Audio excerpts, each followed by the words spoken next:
Hi everyone, hope you are doing well from wherever you're watching this channel, depending on your time zone.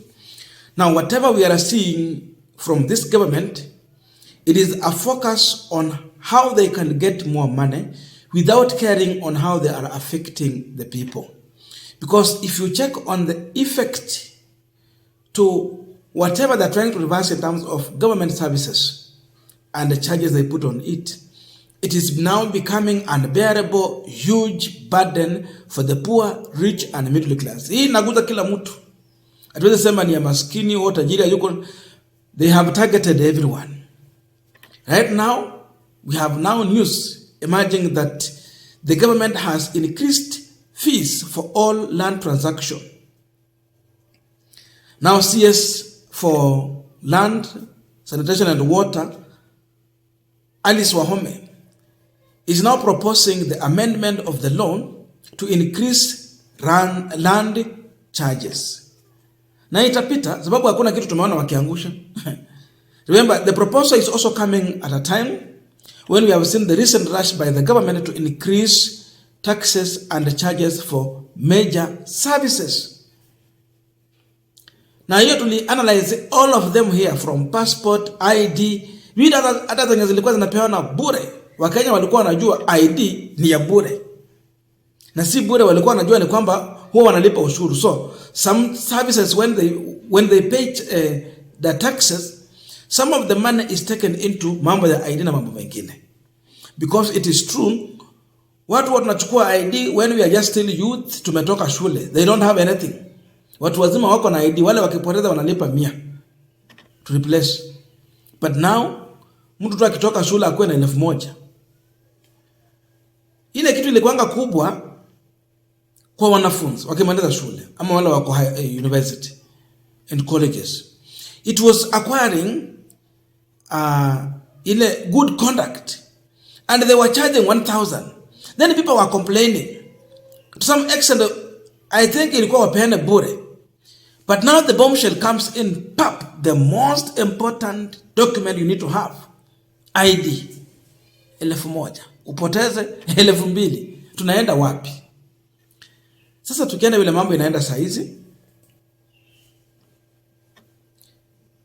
the truth is that the government services should be free. Now we have the changes here.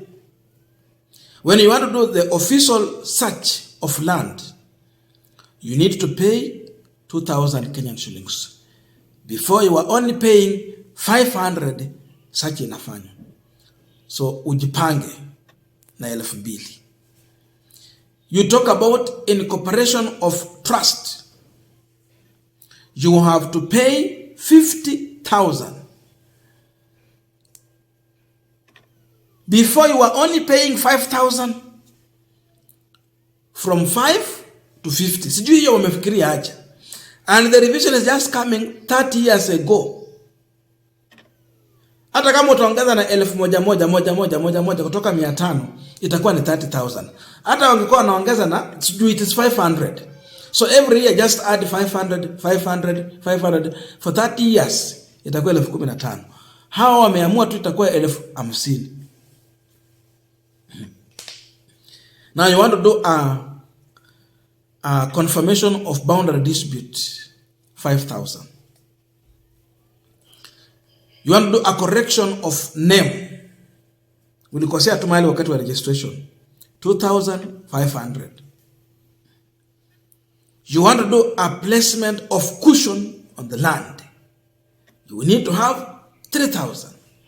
And it is not ending there. If you check again, in her proposal, the applicants for certified copy of the proceeding that arise from the determination of the land register has been revised.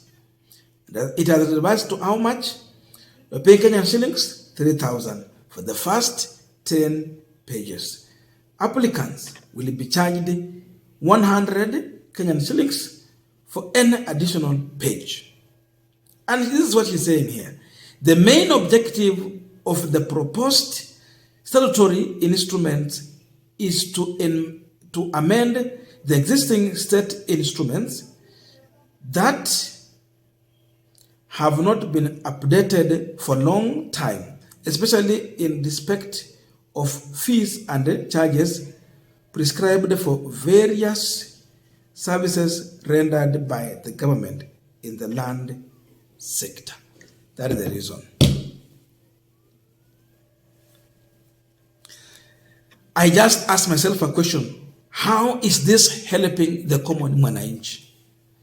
Is this government helping or creating more burden for people in this country? Sasa hii inamaanisha bei ya mashamba inaenda kupanda juu zaidi kabisa. The squatters, wale wenye hawana mashamba, wale wanatafuta hata mahali kidogo pa kuishi, prepare. Nothing cheap. Sasa bei ya mashamba inaenda kupanda. If these are kind of charges, then it means value ya shamba inapanda juu na mambo inaharibika. Watu wenye hawana mashamba, squatters in this country, wale wenye unafikiria ununue mahali ndio ujenge, you don't have. Today, you have a big problem to acquire a piece of land. Because if the government is multiplying times 50, in fact, for what they refer to as, kuna service wanalipia pale 50,000 from 5,000. Hiyo wale multiply na nini? They literally multiplied by 10. Ingine wana multiply by 50. So to get land, it is going to be a big problem, because now the land is going to become unaffordable because of the kind of charges the government is putting there. Maskini aendelea kufinyika. Maskini hana lake, na yule mtu amenyongwa na hii serikali ni maskini. They told us it is bottom up. Ile siku walikuwa wanatuambia harambe, kazi ni kazi, pesa mfukoni. Ilikuwa ni kuweka pesa kwa mfuko ya mwananchi ama ni kutoa pesa kwa mfuko ya mwananchi? Ile mambo walikuwa wanatuambia pesa mfukoni, ilikuwa kutoa ama kuweka? I remember some time back, one of our viewers here explained to me a lot on how they used to offer government services. He told me that, is he she or he? I'm sorry for that. But he was very clear that they used to pay nothing in hospital. You are sick, wakati wa moyo, you get to hospital, utibiwe, hata wabaki wakati wa Kenyatta. Utibiwe, utoka hospitali urudi nyumbani without paying money. But it seems like Ruto is listening more to IMF than is listening to the taxpayer, the voter, and the Kenyans. So IMF has become his boss. And it's like Ruto is planning to borrow hugely more than what Uhuru did. He wants to double and triple the figures. And how does he do it? He has to show the IMF and World Bank that they have the capacity to pay for the debt. So how do you do it? You come and start overtaxing people to show the ability you can collect money and repay these loans. Ndio maana wanaweka kila mahali, wanataka kuvuta pesa to show that we can get this money. Hawa watu, hata kama walikuwa nasema Uhuru alikopa, na Gachagua saizi ameogopa hata kutuambia figures, anatudanganya sijui media inawa expose.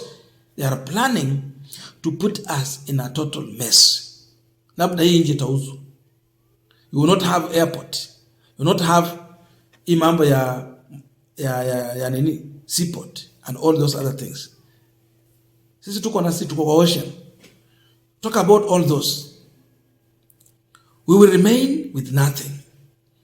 This is kind of advice that IMF was bringing in for Kenya to get loans. Wakaambia mtu akikuja hospitali, weka some fee.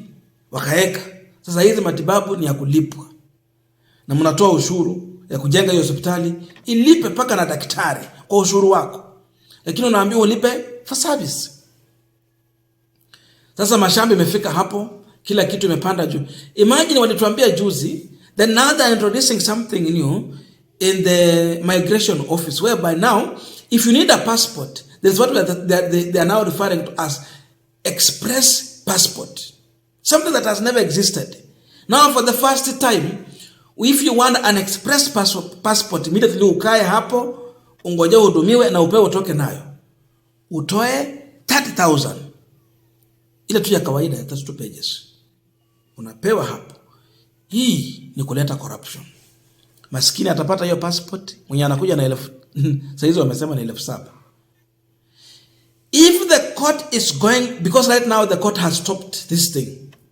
Imesimamisha hii mpango ya kuimplement this new way of taxing. If the court is going to allow this, I'm telling you, to bring down this government, you need 1 stone. Ile ilikuwa ya Daudi. You need the David stone, moja tu hivi. You bring this government down. Kama hii mambo itapitishwa, ni mtu tu kuja asema ya kwamba mimi nikipigiwa kura nikuwe president, Azimio, nitatoa hizi gharama zenye wameka zote zitakuwa. And there is nothing that will cost you to do this, because ni vitu wamekuja nazo na zilikuwa ni services they were offering at a cheaper and affordable and moderate and reasonable amount. What they are putting there, it is unreasonable. You just come with one word, hizi vitu zote nitatoa. Watu wakiumia kwa miaka 4 inakuja, watafikiria tu ID wamesema 0, huyu anasema aliongeza 1,000. This government will be down with 1 stone, ile ya David. How do you help poor countries? You do it by cutting taxes, but not increasing taxes. They are increasing to embrace IMF, to make them happy, to deal with what World Bank want, so that now they can get those loans.